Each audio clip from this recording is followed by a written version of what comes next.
King Lear, late at night on the cliffs, asks the blind Earl of Gloucester, "How do you see the world?" And the blind man Gloucester replies, "I see it feelingly. And shouldn't we all? Animals must be off the menu because tonight they are screaming in terror in the slaughterhouses, in crates and in cages, vile, ignoble gulags of despair." You see, I heard the screams of my dying father as his body was ravaged by the cancer that killed him. And I realized I'd heard those screams before. In the slaughterhouse, their eyes stabbed out and their tendons slashed, on the cattle ships to the Middle East, and the dying mother wail as a harpoon explodes in her brain as she calls out to her calf. Their cries were the cries of my father. And I discovered that when we suffer as equals. And in their capacity to suffer, a dog is a pig, is a bear, is a boy. Meat today is the new asbestos, more murderous than tobacco. CO2, methane and nitrous oxide from the livestock industry are killing our oceans with acidic, hypoxic dead zones. 90% of small fish are ground up into pellets to feed to livestock. Vegetarian cows today are the world's largest ocean predators. The oceans are dying in our time. By 2048, all our fisheries will be dead, the lungs and the arteries of the earth.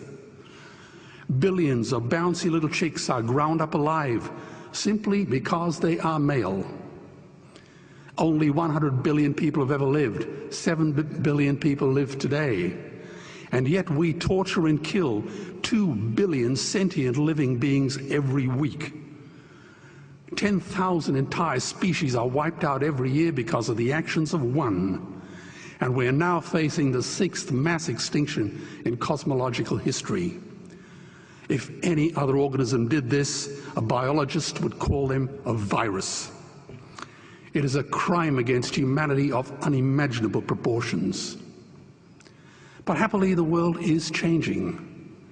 10 years ago, Twitter was a bird sound. www was a stuck keyboard. Cloud was in the sky. 4G was a parking space. Google was a baby's burp. Skype was a typo. And Al-Qaeda was my plumber. Victor Hugo said, "There is nothing more powerful than an idea whose time has come." Well, animal rights today is now the greatest social justice issue since the abolition of slavery.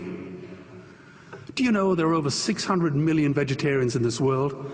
And that is bigger than the United States, England, France, Germany, Spain, Italy, Canada, Australia, New Zealand, all put together. If we were one nation, we would be bigger than the 27 nations of the European Union. Can you believe that? And despite this massive demographic footprint, we are still drowned out by the raucous hunt and shoot and killing cartels who believe that violence is the answer when it should not even be a question. Meat kills animals, kills us, and is killing our economies. Medicare has already bankrupted the United States. They will need $8 trillion invested in Treasury bills just to pay the interest, and they have precisely zero. They could shut down every school, Army, Navy, Air Force, Homeland Security, Marines, CIA, and FBI, and they still will not have the money to pay their doctor bills. And our Cornell and Harvard say that the optimum amount of meat in a healthy human diet is precisely zero. Water, as you know, is the new oil. Nations will soon be going to war for it. Underground aquifers that took millions of years to fill are now running dry. It takes 50,000 liters of precious drinking water to make 1 kilo of beef. Today, 1 billion people are hungry. 20 million people will die from malnutrition. Cutting meat by only 10% will feed 100 million people, and eliminating meat will end starvation forever. If everyone ate a Western diet, we would need 2 planet Earths to feed us. We've only got one, and she is dying. Greenhouse gas emissions from livestock is 50% greater than transport, as Peter said. Cars, trains, buses, ships, lorries, the whole lot. And as I travel around the world, I see poor countries who sell their grain to the West while their own children starve in their arms. And the West feeds it to livestock so we can eat a steak? Am I the only one who sees this as a crime? Believe me, every morsel of meat we eat is slapping the tear-stained face of a hungry child. When I look into her eyes, do I remain silent? The earth can produce enough food for everyone's need, but not enough for everyone's greed. We are facing the perfect storm. If any nation had developed weapons that could wreak such havoc on the planet, we would launch a preemptive military strike and bomb it back into the Bronze Age. But it's not a rogue state, it's an industry. The good news is we don't have to bomb it. We can just stop buying it. Sir George Bush was wrong. The axis of evil does not run through Iraq, Iran, or North Korea. It runs through our dining tables. Weapons of mass destruction are our knives and forks. Our proposition is the Swiss Army knife of the future. It solves our environmental, water, human health problems and ends cruelty forever. The Stone Age didn't end because we ran out of stones. This cruel, disgusting industry will end because we run out of excuses. Meat is like the 1 and 2 cent coins. It costs more to make than it's worth. And I come from the bush.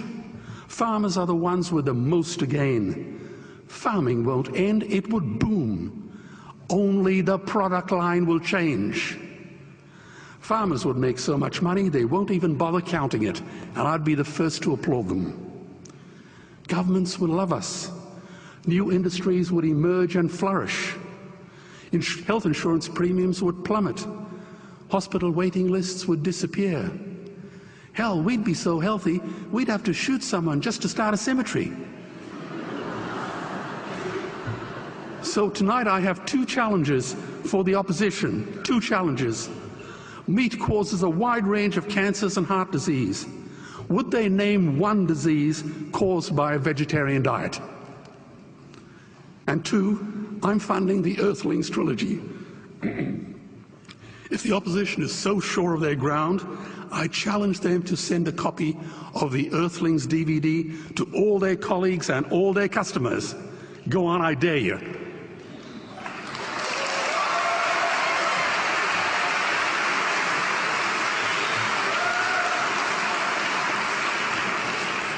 Animals are not just other species, they are other nations, and we murder them at our peril.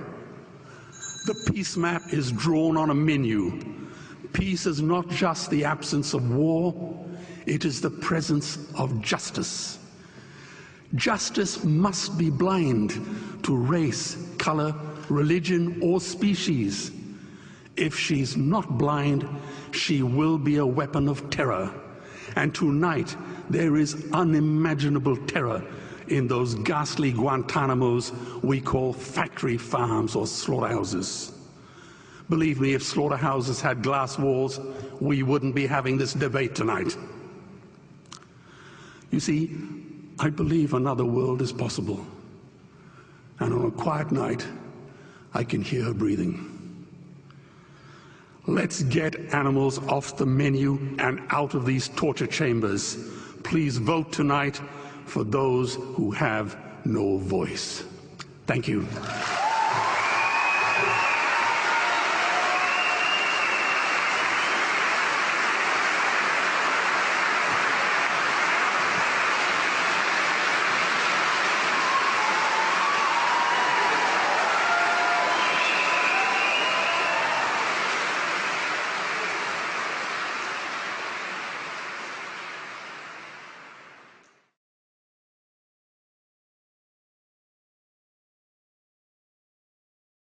I find it hard to take when people run in circles. It's a very, very bad